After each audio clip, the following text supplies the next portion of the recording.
السلام علیکم ورحمۃ اللہ وبرکاتہ۔ ناظرین کرام، ایک بہترین وظیفہ تہجد میں پڑھنے کے لیے آپ کی خدمت میں پیش کرنے جا رہا ہوں۔ بہت سارے ہمارے بھائی، بہت ساری بہنیں ہیں جنہوں نے یہ کہا کمنٹ کر کے کہ آپ جو ہے کوئی تہجد میں پڑھنے کے لیے کوئی وظیفہ بتا دیں، کوئی ایسا وظیفہ کہ جس سے ہماری مراد پوری ہو جائے، جس سے میری پریشانی ختم ہو جائے، جس سے میری جو التجائیں ہیں، دل کی جو آرزو ہیں وہ پوری ہو جائیں۔ دیکھیے، میں آپ کو ایک ایسا وظیفہ بتانے جا رہا ہوں جو اللہ کے نیک بندے کیا کرتے ہیں اور کیا کرتے تھے۔ ولی اللہ کے جو ولی گزرے ہیں وہ کیا کرتے تھے۔ بزرگوں نے، اکابرین نے کتاب کے اندر یہ وظیفہ لکھا ہے، بہت ہی مؤثر ہے۔ آپ اس وظیفے کو ضرور کریں، ایک دفعہ ضرور کریں۔ یہ وظیفہ جو ہے کم از کم اس کی مدت جو ہے 21 دن کی ہے کہ انسان 21 دن لگاتار مسلسل کرے، بیچ میں ناغہ نہ ہو۔ بہت آسان وظیفہ ہے۔ اگر آپ تہجد میں اٹھتے ہیں اور تہجد کی نماز پڑھتے ہیں تو یہ وظیفہ بھی آپ ضرور کریں، معمول بنائیں۔ زیادہ وقت آپ کا نہیں لگے گا، بہت آسانی کے ساتھ آپ کر لیں گے، بہنیں بہت آسانی سے کر لیں گی۔ کیا وظیفہ ہے؟ دیکھیے، آپ تہجد کا تو اہتمام ماشاءاللہ کر رہے ہوں گے، بہنیں بھی کر رہی ہوں گی جو میرے سے جڑی ہوئی ہیں۔ دیکھیے، تہجد میں آپ اٹھ رہی ہیں، ماشاءاللہ طریقہ کیا ہے؟ وضو کریں اچھے سے، اس کے بعد مصلی بچھائیں، 2 رکعت 4 رکعت جیسا وقت ہے، ہم 4 رکعت کم از کم 2 کر کے 4 رکعت تہجد کی نیت سے پڑھنے، اور اس کے بعد یہ وظیفہ کریں۔ اور اس وظیفے سے کیا کیا نصیب ہوگا وہ بھی میں آپ کو بتاؤں گا۔ یقین جانیے، آپ کا دل خوش ہو جائے گا، آپ مچل جائیں گے کہ واہ، اتنا پاورفل وظیفہ، اتنا بہترین وظیفہ ہمیں پہلے کیوں پتہ نہیں چلا؟ ہم تو پہلے کرنے لگتے، پہلے سے ہی کرتے۔ دیکھیے کتنا بہترین وظیفہ ہے۔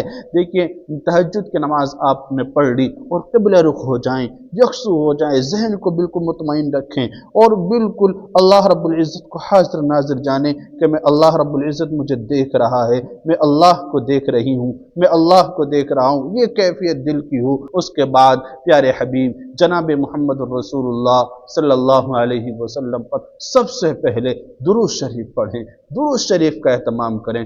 صلی اللہ علی محمد صلی اللہ علیہ وآلہ وسلم، یہ درود شریف آپ پڑھ لیں، بہت اچھی بات ہے۔ آپ درود ابراہیمی پڑھ لیں، بڑی افضل بات، 100 مرتبہ آپ کو درود شریف پڑھنا ہے۔ بیٹھے بیٹھے پڑھتے رہنا ہے، پڑھتے رہنا ہے۔ تسبیح پہ آپ شمار کرتے رہیں یا ہاتھ کی انگلیوں پہ، پورووں پہ آپ شمار کرتی رہیں۔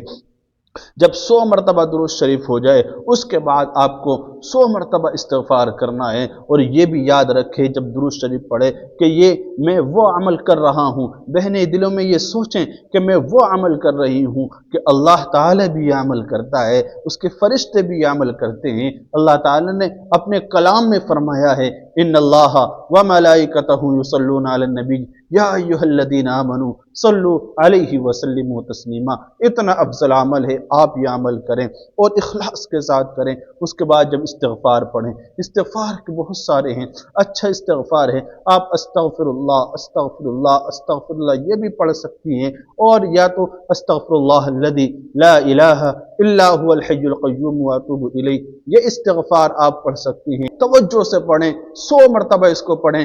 یہ بھی مشکل ہو تو استغفر اللہ ربی من کل ذنب واتوب الیہ، استغفر اللہ ربی من کل ذنب واتوب الیہ۔ میں نے 3 استغفار آپ کی خدمت میں پیش کر دی، آپ ان میں سے جو چاہیں وہ پڑھ لیں، اور 100 مرتبہ آپ کو استغفار پڑھنا ہے، توجہ سے پڑھنا ہے، اخلاص سے پڑھنا ہے۔ استغفار کی بڑی فضیلت ہے۔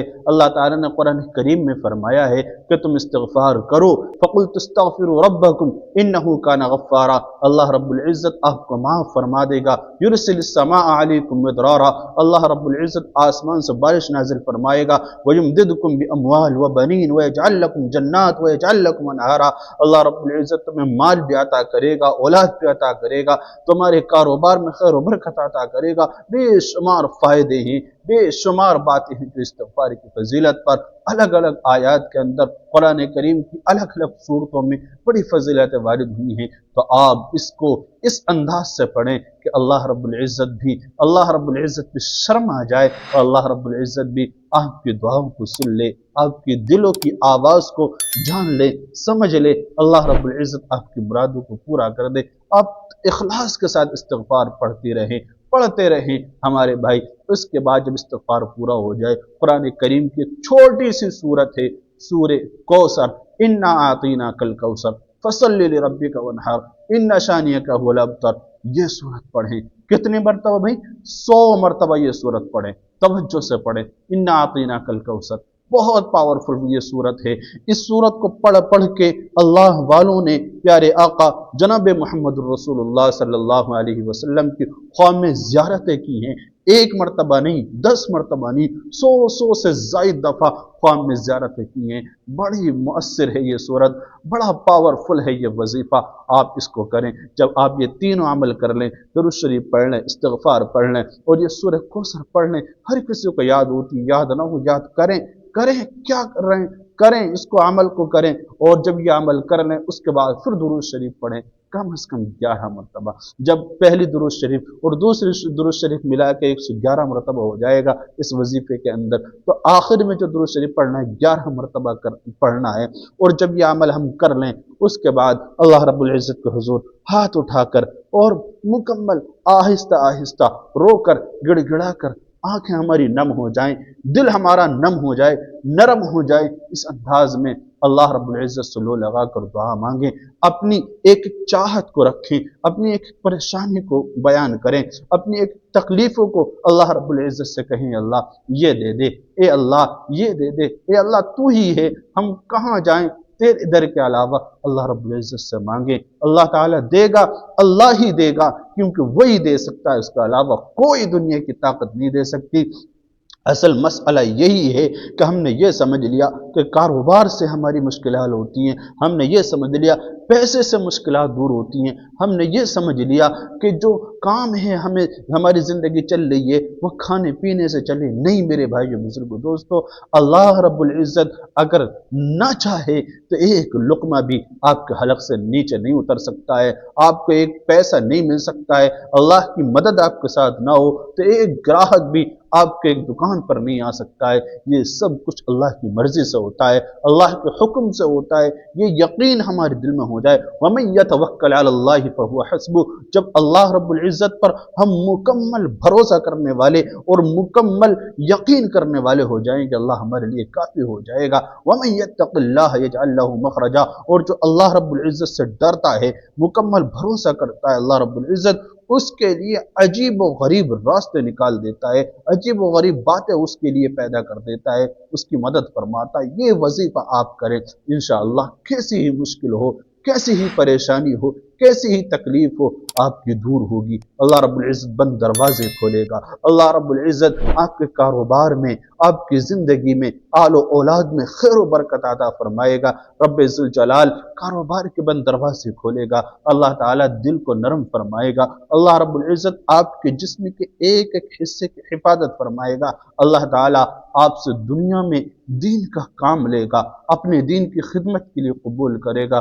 یہ وہ عمل ہیں جو ہم کریں گے تو ہماری زندگی بدلے گی، ہماری روح سنورے گی۔ اس کام کو اپنا، یہ وظیفہ بہت بہترین ہے۔ اس کے علاوہ دیکھیے کچھ شرطیں بھی ہیں جو اکابرین نے بیان فرمائی ہیں، وہ بھی آپ توجہ سے سنیں۔ دیکھیے اس عمل کو مسلسل کرنا ہے، لگاتار کرنا ہے، 21 دن تک لگاتار، ٹھیک ہے نا۔ اگر کوئی شخص اس کو ڈیلی جاری رکھنا چاہتا ہے 21 دن سے زیادہ تو وہ بھی جاری رکھ سکتا ہے، کوئی حرج نہیں ہے۔ اسی طرح ایک بات اور بات وہ یہ ہے کہ بہت ساری بہنیں ایسی ہوتی ہیں کہ عمل کر رہی ہوتی ہیں کسی خاص مقصد کے لیے، وظیفہ کرتی ہیں، یا بھائی ایسے ہیں جو کر رہے ہوتے ہیں اور وہ عمل کو بتا دیتے ہیں کہ میں تو اس کام کے لیے اپنے دوست سے بتا دیا، اپنے ملنے جلنے والے سے بتا دیا، کسی سے ہی بتا دیا کہ یہ عمل کرو، میں اس کام کے لیے کر رہا ہوں، یہ کر رہا ہوں، میں بھی کر رہا ہوں، آپ بھی کریں۔ نہیں، بتانا نہیں ہے، جب تک ہمارا کام نہ بن جائے کسی سے کہنا نہیں ہے، کسی کو جتانا نہیں ہے، کسی کو شرمندہ نہیں کرنا ہے، ٹھیک ہے نا۔ اپنے اس راز کو راز رہنے دینا ہے، بتلانا نہیں ہے۔ جب ہاں بات ہماری مراد پوری ہو جائے، ہمارا عمل پورا ہو جائے، جس مقصد کے لیے ہم نے کیا تھا وہ مقصد حاصل ہو جائے، اس کے بعد ہم کسی کو بتائیں کہ میں نے یہ کیا تھا، اللہ تعالیٰ نے مجھے دیا، بہت کچھ نوازا، بہت کچھ عطا کیا، آپ بتائیں، ان کو آمادہ کریں تاکہ وہ بھی بعد میں بتانا ہے، جب تک آپ کا کام نہ بن جائے نہیں بتانا ہے، ٹھیک ہے نا۔ یہ دوسری بات ہو گئی۔ تیسری بات یہ ہے کہ ہمارا کھانا پینا یہ حلال ہو، پہناوا صحیح سے ہو،